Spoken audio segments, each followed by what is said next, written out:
Howdy. Today I am substitute teaching at a school, and I saw this book on the shelf and it reminded me I have read some of these on this channel before, and it's Mistakes That Worked, 40 Familiar Inventions and How They Came to Be. I absolutely love this book because mistakes can lead to really good things, and this is an example of some of them.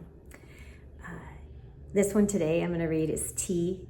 I did not go back and look on the channel to see if I chose that one the last time. I think that was a couple years ago, and I have 260 some books on there now, and I don't think I'll ever find it again. But this one's on tea, and I love tea. I like it hot and cold, and even sometimes lukewarm, which is a little strange. And I live here in the South now, and they love their sweet tea, sweet iced tea. I love that too. I like it without sugar. I like it with sugar, honey. Anyway, I am thankful for tea. This says, what kind of world would this be without tea?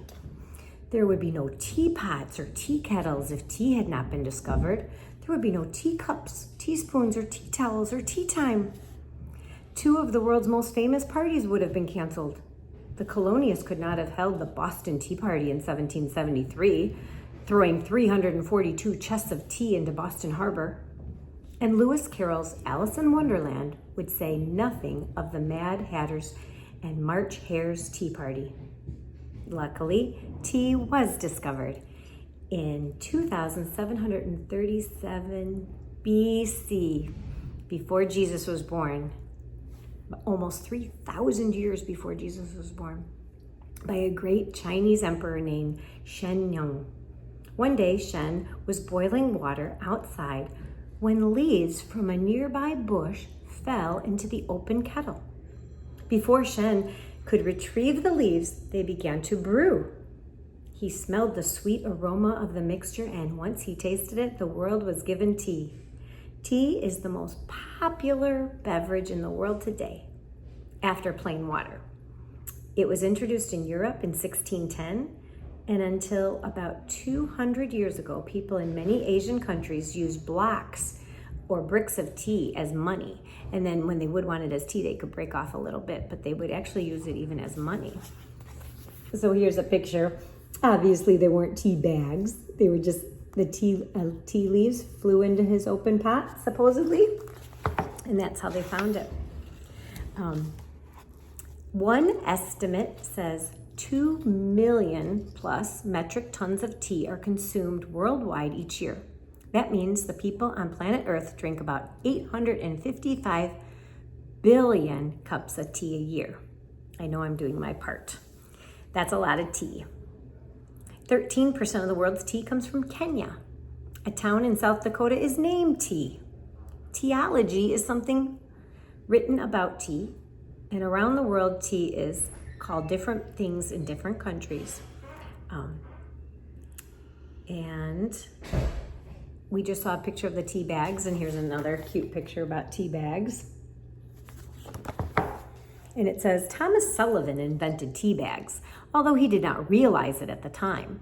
Sullivan, an American coffee and tea merchant, often sent samples of his products to his customers.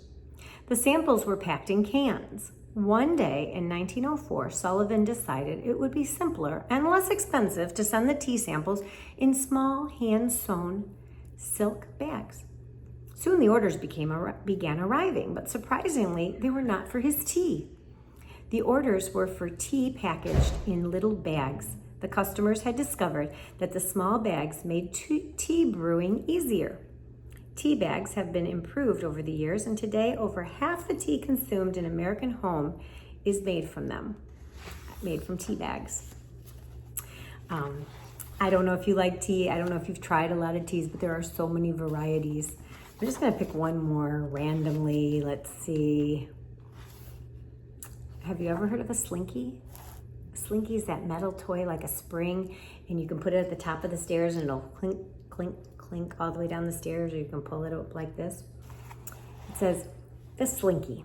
In 1943, during World War II, an engineer in the United States Navy was on a new ship's trial run. As he worked, a torsion, I'm not sure I'm saying that right, spring suddenly fell on the floor.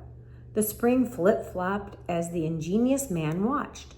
The naval engineer's name was Richard James, and when he returned home, he remembered the spring and the interesting way it flip-flopped. James and his wife, Betty, perfected a long steel ribbon tightly coiled into a spiral. They began production in 1945. From that spring's accidental fall came a toy Americans have enjoyed for over 40 years, the Slinky. The non-electrical, no battery required, non-video toy has fascinated 3 generations of children and adults alike. According to one estimate, more than 2 million Slinkies have been sold, and the only change in the original design has been to crimp the ends as a safety measure, so they're not sharp. Betty James is now the company president, and the Slinky is still hopping, skipping, jumping, and bouncing across floors and downstairs all over America. So I hope you enjoyed this book and how tea and Slinkies came to be. And if you have a Slinky, go look at that and see how they have never improved it except crimping the edge. Could you improve it? Can you think of a way to improve it?